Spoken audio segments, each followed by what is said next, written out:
We are the Guinea Pig Collective. All will be assimilated.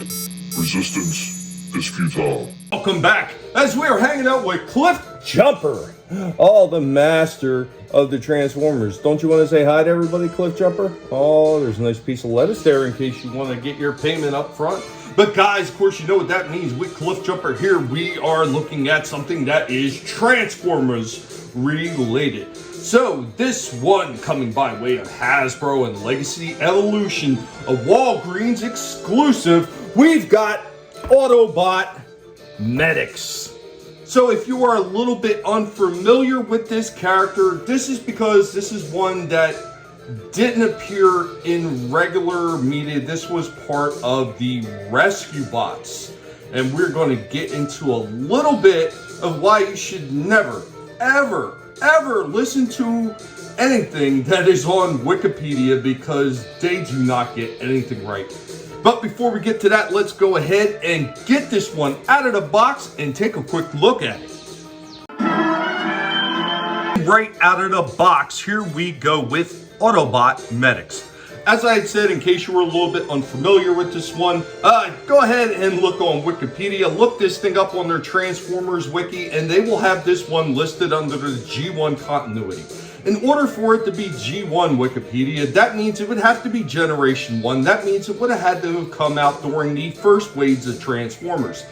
This guy doesn't appear until 2012 with Rescue Bots, and he actually got his first figure there. But according to the Transformers wiki, it gets its first figure during Combiner Wars, which is much later.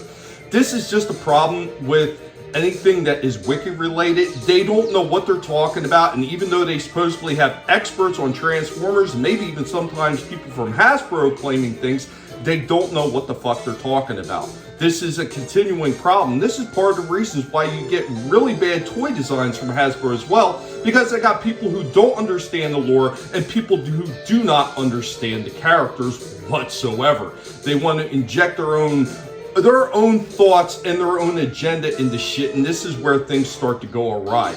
But this guy is from the Rescue Bots, so if you knew of Rescue Bots or if you grew up with it, you may remember the Medix character. This mold is based off the Crankcase Decepticon model, which came out a few years back as part of the Legacy line. Not bad, it's not horrible looking, it's another Autobot Medix, so we're going to go ahead like we've been doing. We're going to get him into a setup here with a whole bunch of action poses, and then after that, of course, we're going to do our exit out of this video. And as you can see, we got Medix right here into a nice kneeling action pose. It's a little bit close to not being able to get into a kneeling pose, but it does just manage to make it. Got Medix in another action pose right here with a big wide stance going on, almost kind of leaning down, blasting at another character. Action pose right here where Medix looks like he's running in to save the day. You can actually take this secondary or third gun, actually, clear blue plastic, and you can port that up onto the shoulder. Of course, because of all the articulation in Medix's legs, you can actually lean Medix way back, like Medix is kind of firing upwards at Decepticons.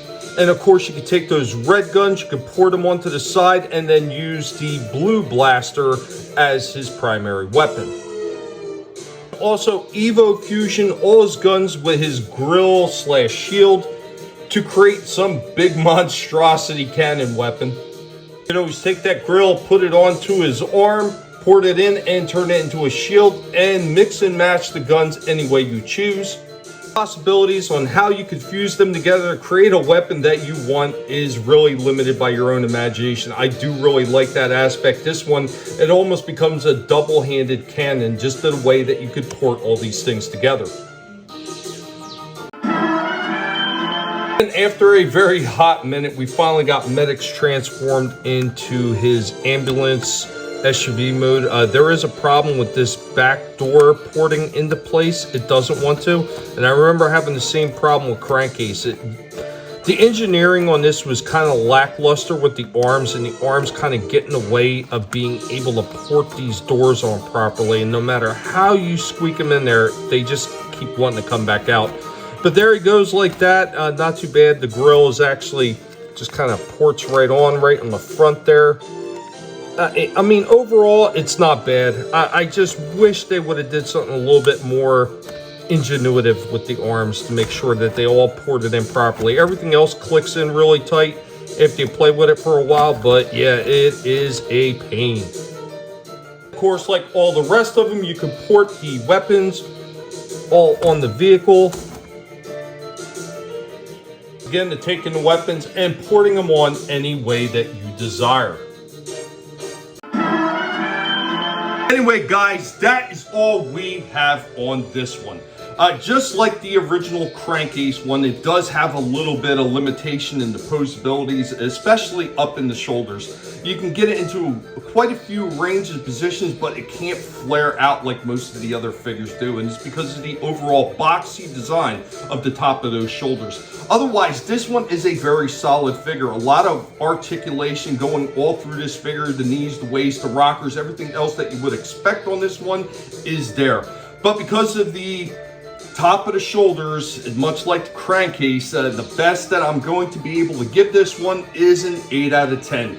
Almost there, but it misses just a little bit. Anyway, guys, be sure to let Cliff Jumper know what you thought about this one.